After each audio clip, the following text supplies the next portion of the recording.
Salamtaan isin hageessu jechaa har'agaa garaan jaraa hedduu laafe fakkaata. Hedduu gaggodhatanii jiran jarri. Warri duraan mataa ol qabatee boonee sadarkaa guddaarra jiru har'a mataa lafa gaqqabanii jiran.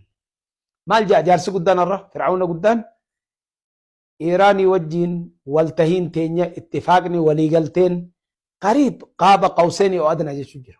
Waa xiqqishoon nu hafe waliigaltee teenya xumurree jechuu jira. Hangasuu intala saataa jiddugala bahaa jirtuun warra Yahudotaatiin hin jirjirinaa, ariifattaninaa sin salphisinaa, adabadhaa gattaa hanga nuti waliigaltee irra geenyuu jechuun jira. Iiraan qabxiin teenya shanan kabajamuu qabdii jette har'a. Shan lafa keenya qabxii shanii, shanan keenya kabajamuu qabaa. Yoo shanan kun hin kabajamne lollinis hin dhaabbatuu jedhiin. Shanan maal faadha? Qabxii tokkoffaa irratti duulli guutuu dhaabbachuu qabaa lolli alaa jamiicil jabhaat.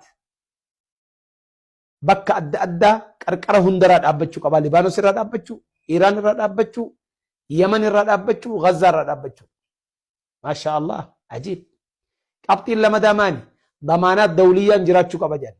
Gaarantiin addunyaan guutuun fudhattee akka lamada lola akkanaatti Ameerikaan hin deebine. Gaarantiin jiraachuu qabaa jedhan. Bareedduudha. Lama. Sadaffaan maali jennaan raf'ul uqubaat. Wanni maaqabi jedhamu, wanni uggura jedhamu kadur Iiraan irra jiru guutuun bakka takka ka'uu qabaa jedhanurra. Kunis bareeda. Kana sadeessaan. Afreessaan maali? Siyaadatu Iiraan alaa madiiqi Hormuz. Iiraan eenyummaan mirgi eenyummaadhaa Iiraaniif kabajamuu qabaa jedhan qarqara bishaan Hormuz kanatti. Namni Hormuz kana hoogganu fuulduraafis qeeroo Iiraan ta'uu qabaa jedhan. Kunis waan ajaa'ibaati, waan jabduudha.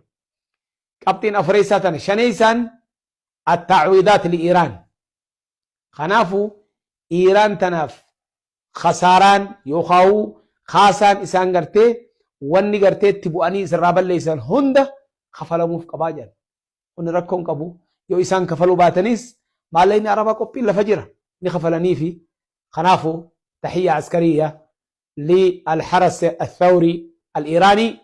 خنافو warri gartee ummata kana halkanii guyyaa isaan nassara man jedhii ichisaabulu gariin ka du'aa'ii godhu waa takka illee hin fayyadne du'aa'iin teessan baaxila irra gootanii nama ballamame rabbiin ifiif firra kaa'e walaw kaana kaafiran isoo kaafira illee ta'e rabbiin subhaanahu wa ta'aala madluuman nassara.